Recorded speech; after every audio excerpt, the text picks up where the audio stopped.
Hi, வணக்கம் and welcome to பொம்மூஸ் touch. இந்த வீடியோல செட்டிநாடு ஸ்டைல் நண்டு மசாலா எப்படி செய்யறதுன்னு பார்க்கலாம். அதுக்கு ஒரு பேன்ல 2 டீஸ்பூன் அளவுக்கு ஆயில் ஊற்றிக்கோங்க. ஆயில் நல்லா ஹீட் ஆனதும் இதில் 1 டீஸ்பூன் மிளகு, 1 டீஸ்பூன் சோம்பு, 1 டீஸ்பூன் ஜீரகம் போட்டு இது நல்லா எண்ணெயில் பொரியிற வரைக்கும் வதக்கி விட்டுக்கோங்க. நல்லா பொரிஞ்சதும் இதில் 10 சின்ன வெங்காயம் இடித்து வச்சுருக்கேன், அதை சேர்த்துக்கோங்க. அதோட ரஃபா கட் பண்ண 2 தக்காளி, ஒரு துண்டு இஞ்சி, 10 பல்லு பூண்டு, 1 கப் தேங்காய் போட்டு இதை நல்லா ஆயிலில் வதக்கிக்கோங்க. நம்ம போட்டிருக்க வெங்காயம் தக்காளிலாம் நல்லா வதங்கணும். ஸோ ஒரு 2 நிமிஷத்துக்கு நல்லா கலந்து விட்டுட்டே இருங்க.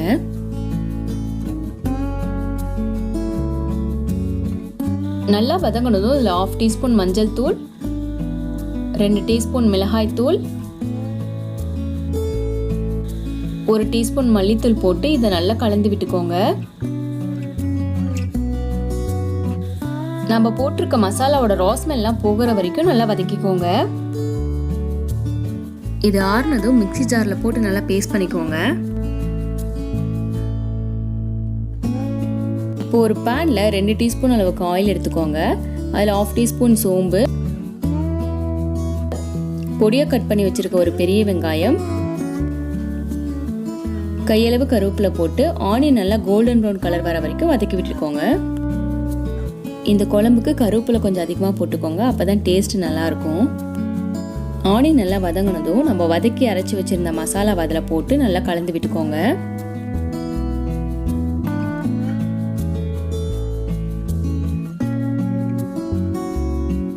இந்த குழம்புக்கு தேவையான தண்ணியும் உப்பும் சேர்த்து நல்லா மிக்ஸ் பண்ணிக்கோங்க.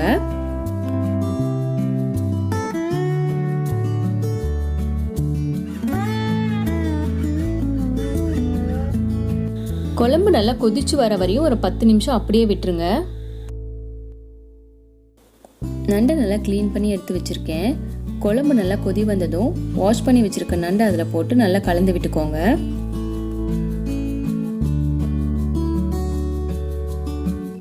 இது மூடி போட்டு 10 நிமிஷம் நல்லா குக் பண்ணிக்கோங்க.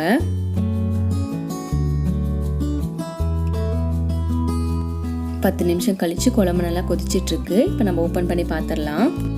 பாருங்க, நண்டு நல்லா குக் ஆகி நம்ம ஊற்றின எண்ணெயெல்லாம் குழம்பு மேலே நல்லா மிதந்து நிற்கிது. இப்போ ரொம்பவும் டேஸ்டியான செட்டிநாடு ஸ்டைலில் வறுத்து அரைச்ச நண்டு மசாலா ரெடி.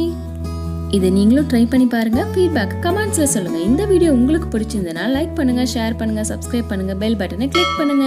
தேங்க்யூ.